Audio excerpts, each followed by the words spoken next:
Hello everyone and welcome to my channel road to chemistry. आज की हमारे इस वीडियो में मैं आपको आइसोमर्स का टॉपिक करवाऊंगी जो कि क्लास 10th के स्टूडेंट्स के लिए है। कमेंट सेक्शन में एक दो दिन पहले एक कमेंट आया था कि मैम आइसोमर का टॉपिक एक बार करवा दीजिए, तो आज हम आइसोमर का टॉपिक डिटेल में करेंगे जो कि हमारा class 10th chapter number 4 carbon and its compound से रिलेटेड है। So let's begin our topic. आज का हमारा टॉपिक है isomers.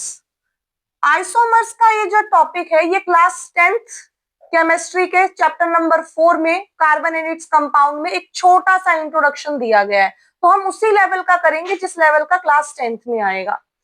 Isomers. These are the compounds that have same molecular formula but different structural arrangement of atoms. ऐसे compounds जिनका molecular formula same हो लेकिन atoms का arrangement क्या हो, different हो, ऐसे compounds को isomers कहा जाता है। This phenomena is called as isomerism और इस phenomena को हम isomerism बोलते हैं।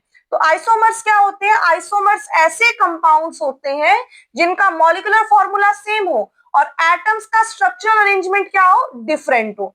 एग्जांपल के तौर पे ब्यूटेन, ब्यूटेन का फॉर्मूला होता है C4H10, लेकिन हम इसको स्ट्रेट चेन की फॉर्म में भी लिख सकते हैं और ब्रांचिंग करके भी लिख सकते हैं, लेकिन दोनों ही सिचुएशंस में हमारे पास कार्बन के नंबर सेम है और हाइड्रोजन के नंबर सेम है, यानी कि इसका मॉलिक्यूलर फॉर्मूला सेम है लेकिन एटम्स का अरेंजमेंट क्या कर दिया मैंने, डिफरेंट कर दिया। तो ऐसे कंपाउंड्स को क्या कहा जाता है? ऐसे कंपाउंड्स को आइसोमर्स कहा जाता है।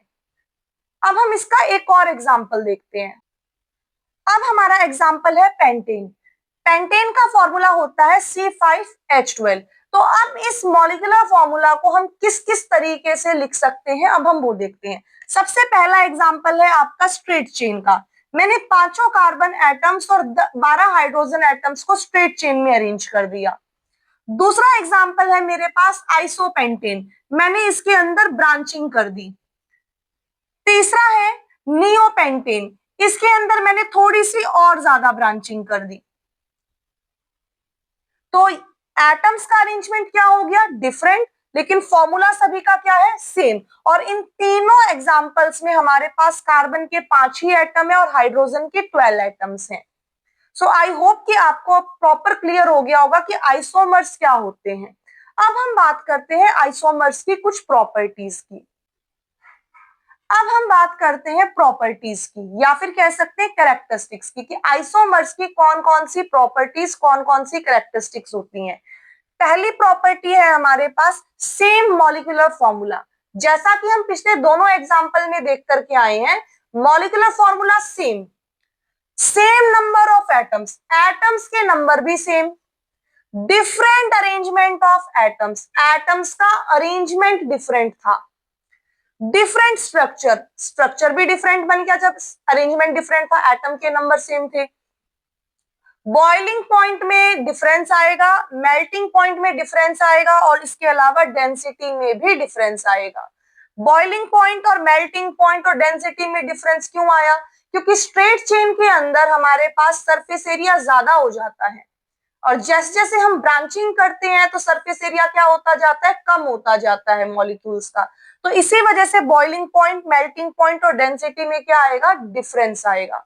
सो आई होप कि आपको आइसोमर्स का टॉपिक अब अच्छे से समझ में आ गया होगा। अगर आप लोगों का और कोई टॉपिक में डाउट है तो आप उसे भी कमेंट सेक्शन में बता सकते हैं।